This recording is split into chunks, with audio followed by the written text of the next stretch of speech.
To our channel. ఈరోజు మనము శ్రీకాళహస్తి ఆలయం గురించి మాట్లాడుకుందాం. దానికన్నా ముందు ఒక చిన్న చిట్కా.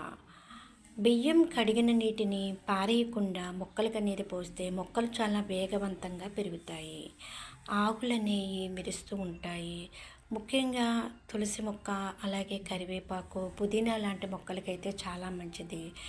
ఇక ఈ అరుదైన ఆలయం శ్రీకాళహస్తి ఆలయం పంచభూత క్షేత్రం గురించి ఈరోజు మనం తెలుసుకోబోయే ఆలయం అనేది సాధారణ ఆలయం అయితే కాదు. ఇది శ్వాసకు సంబంధించిన ఆలయం. ఇది రాహు కేతు దోష నివారణ క్షేత్రం. ఇది పంచభూతాల్లో వాయువుకి ప్రతీక. అదే శ్రీకాళహస్తి ఆలయం. ఇక ఈ ఆలయ స్థానం ఎక్కడంటే, ఈ ఆలయం అనేది ఆంధ్రప్రదేశ్ తిరుపతి జిల్లాలో ఉంది. తిరుపతి నుంచి సుమారు 36 కిలోమీటర్లు స్వయంభూలింగంగా ఈ ఆలయం అనేది ప్రసిద్ధి చెందింది. పంచభూత క్షేత్రం, వాయులింగం కూడా మనకు తెలుసు. అసలు పంచభూతాలు అంటే ఏమిటి? పంచభూతాలు అంటే భూమి, నీరు, అగ్ని, వాయువు, ఆకాశం. ఈ ఆలయం అనేది వాయుతత్వాన్ని సూచించే ఆలయం.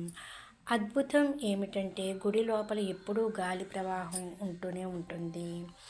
ఈ ఆలయంలో గర్భగుడిలో ఉన్న దీపాలు గాలి లేకుండా కూడా కదులుతూ ఉంటాయి. ఇది వాయుశక్తి ప్రభావం అని భక్తుల విశ్వాసం. ఇక ఈ ఆలయ పేరు వెనుక కథ ఏంటంటే, ఈ ఆలయానికి శ్రీకాళహస్తి అనే పేరు ఎలా వచ్చిందో తెలుసా?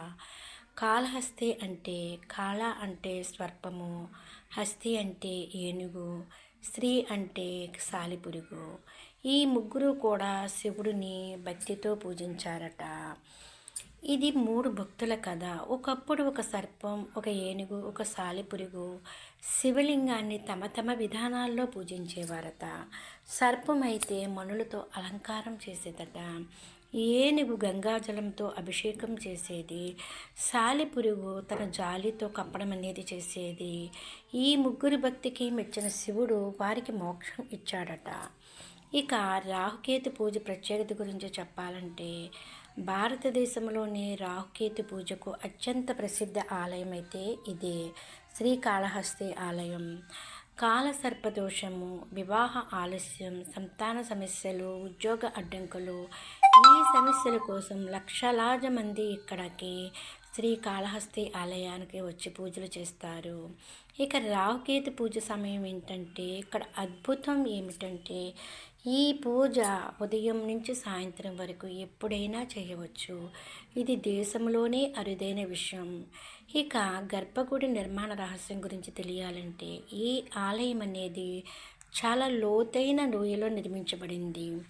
నదికి దగ్గరగా ఉంది. అయినా వర్షాకాలంలో ఎప్పుడూ ఈ లింగానికి ఎలాంటి హాని జరగదు. ఇది వాస్తు అద్భుతం అని చెప్పాలి. ఇక ఈ ఆలయానికి అత్యంత ప్రసిద్ధుడైన కన్నప్ప భక్తుడి కథ గురించి చెప్పాలి. ఈ ఆలయానికి అత్యంత ప్రసిద్ధ భక్తుడు కన్నప్ప. అతడి పూజా విధులు తెలియనివాడు, కానీ అపార భక్తితో తన కళ్ళనే శివుడికి అర్పించాడు. శివుడు ప్రత్యక్షమే కన్నప్పను కాపాడాడు. కన్నప్ప కథ వినగానే, ఈ కథ వింటే మనందరికీ కళ్ళల్లో నీళ్లు తిరుగుతాయి. మన భక్తి ఎంత చిన్నదో కదా అనిపిస్తుంది. అందుకే కన్నప్పను భక్త శిరోమణి అంటారు.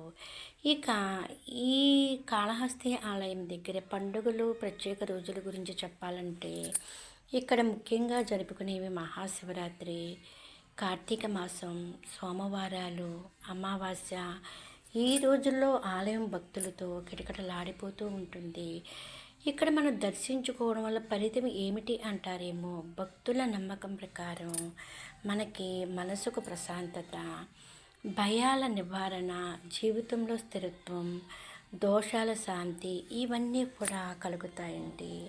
ఇక మనం ముగించే ముందు ఒక చిన్న మాట. శ్రీకాళహస్తి ఆలయం అనేది కేవలం ఆలయం అయితేనే కాదు, అది శ్వాస, అది శక్తి, అది భక్తి, అది జీవంత శివుడు. ఒక్కసారి దర్శిస్తే ఈ అనుభూతి అనేది జీవితాంతం ఉంటుంది. ఓం నమః శివాయ. Please like, share and subscribe.